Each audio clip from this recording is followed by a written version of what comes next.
عزیز طلبہ، السلام علیکم۔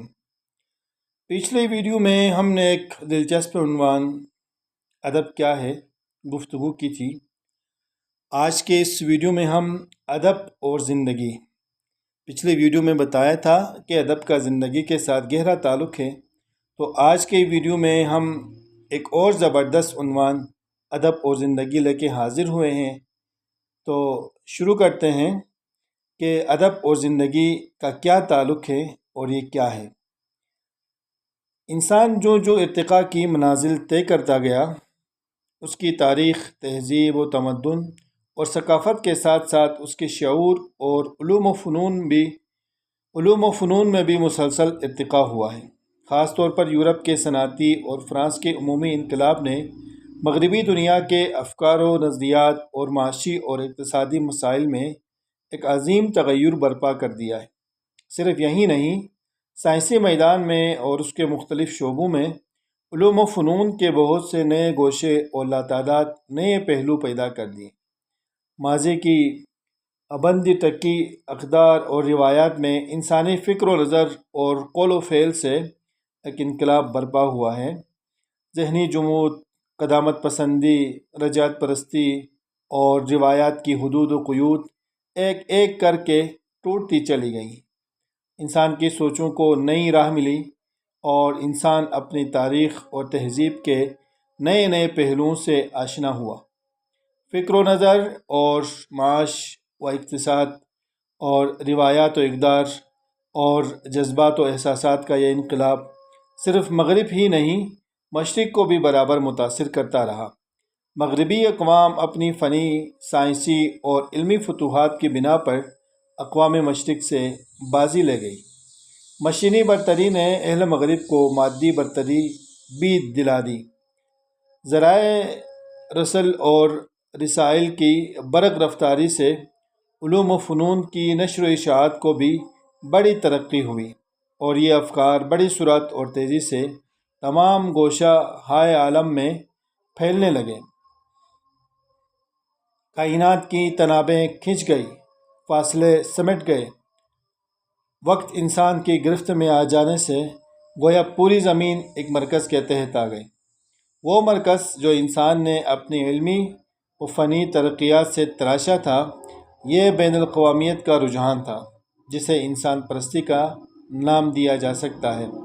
جدید دور کے انسان نے جدید دور میں جو سائنسی اور علمی ترقی کی، اس نے اس کے شعور، فکر اور انداز نظر میں بھی عظیم تبدیلی پیدا کی۔ اس کی سوچ نے نئی نئی راہیں تلاش کی، ماضی کی جکڑ بندیوں سے رہائی پائی۔ اس کا اثر لازمی طور پر شعر و فن اور ادبیات پر بھی ہوا۔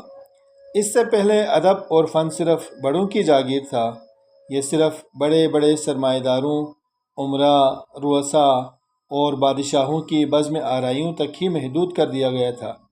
شاعر، ادیب اور فنکار انہی آستانوں پر جب بسائی کرنے اور اس مخصوص و محدود طبقے کی مسرتوں کے امین تھے۔ گویا ماضی کا ادب زندگی کا ترجمان تو تھا، مگر یہ کینوس بڑا محدود اور مخصوص تھا۔ ادب کی ان حدود میں عوام کا داخلہ ممنوع تھا۔ حصول حظ اور تکمیل مسرت صرف طبقہ اشراف کا حق تھا، اور وہ یہ حق کسی نچلے طبقے کے کسی انسان کو دینے کے حق میں نہیں تھے۔ دور جدید کے علوم و فنون میں جب انقلاب آیا تو ادب کی پرانی قدروں کو بھی دھچکا لگا۔ اب ادب امراء، جاگیرداروں اور بڑے لوگوں کی اجارہ داری نہ رہا، بلکہ ان کی گرفت سے نکل کر ادب عوام تک بھی آ گیا، اور اب عوام کے جذبات و مسائل بھی اس کا ذریعہ اظہار بنے۔ اب یہ طے ہوا کہ ادب زندگی کا ترجمان ہے۔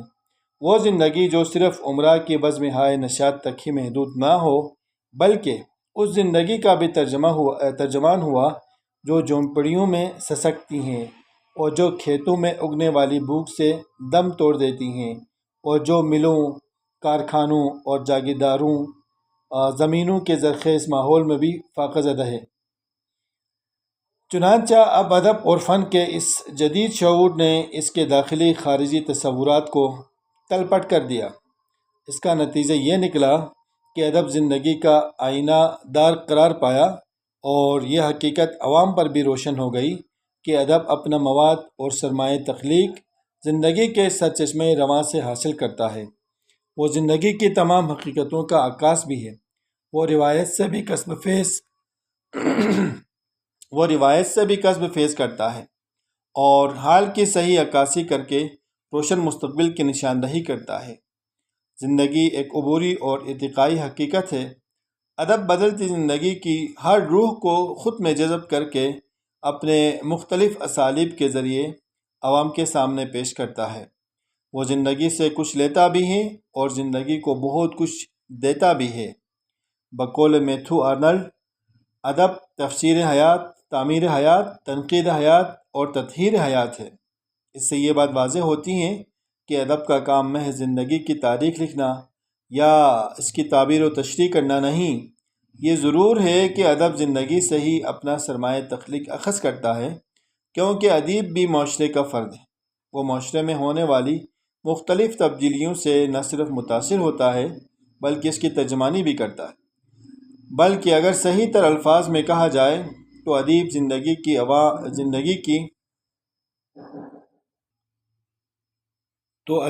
زندگی کی عوام کی داخلی اور جذباتی تاریخ نگاری کرتا ہے۔ اس کی آنکھ اشیاء کی گہرائی اور کائنات کی وسعتوں تک دیکھ سکتی ہے۔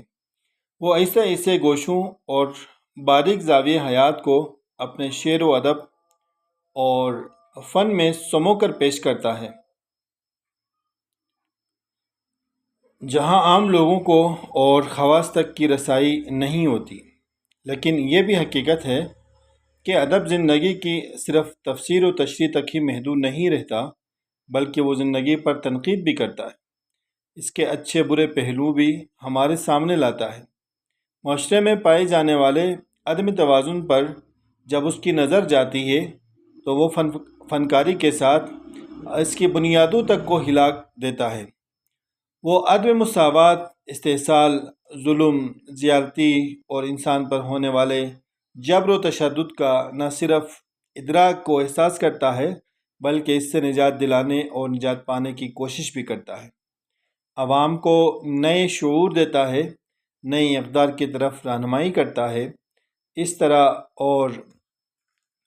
اس طرح گویا وہ تطہیر حیات کا فریضہ انجام دیتا ہے، زندگی کے جسم سے فاسد مواد کو خارج کر کے اسے نئی زندگی، نئی قوت اور نئی عزائم عطا کرتا ہے، جس سے قافلِ حیات نئی جہتوں کی طرف گامزن ہو جاتا ہے۔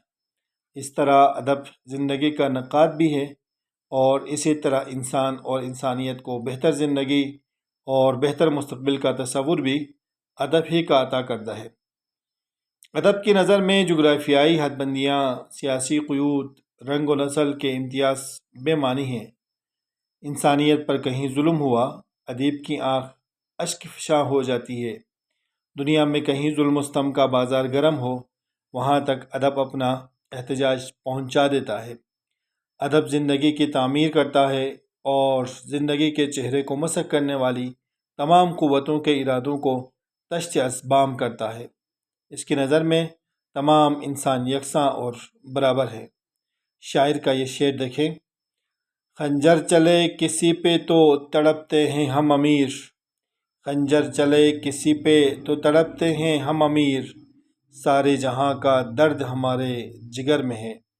یوں ادب زندگی سے کچھ لیتا نہیں، اسے دیتا بہت کچھ ہے، اور ادب عالیہ اسے ہی کہا جاتا ہے۔ عزیز طلبہ، ادب اور زندگی کے عنوان سے ہم نے گفتگو کی۔ امید کرتے ہیں ہماری گفتگو پسند آ گئی ہوگی۔ اگر پسند آ گئی ہے تو کومنٹس میں اپنی رائے کا اظہار کریں اور چینل کو سبسکرائب کرنا نہ بھولیں۔ اپنا ڈھیر سارا خیال رکھیں۔ اللہ نگہبان۔